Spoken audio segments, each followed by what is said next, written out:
Hey, this is Mike with Extreme Audio. Here we have a 2018 Toyota Camry with the regular switchblade style key that we added a remote start system to. This system is a two-way remote start that actually communicates back and forth with the remote control and has up to a maximum range of about 3,000 feet.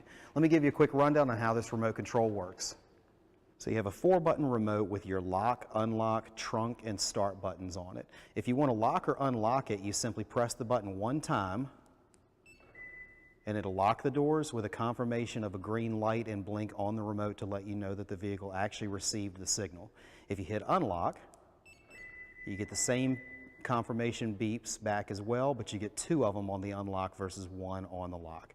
If you want to pop the trunk, push and hold that button down until the light blinks. You'll get confirmation, the vehicle will unlock, and then pop the trunk for you.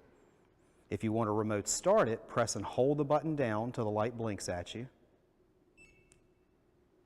You'll get a confirmation from the remote and the car showing that it's got the signal. And it'll start.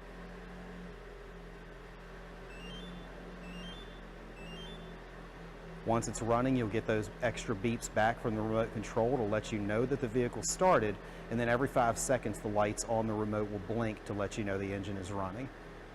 So now as you come out of your house or work and you're ready to leave, you simply walk up to the vehicle, press unlock to get in.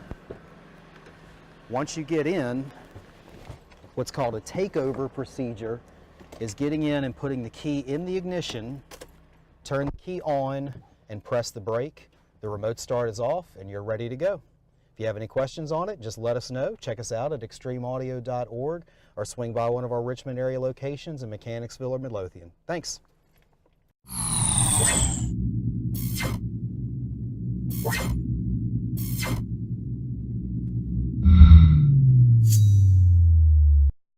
Extreme Audio has 2 Richmond, Virginia area locations, one in Mechanicsville just past Lee Davis High School next door to Sheehy Nissan, and the other in Midlothian off Hull Street Road in the building with Steelhorse Harley Davidson.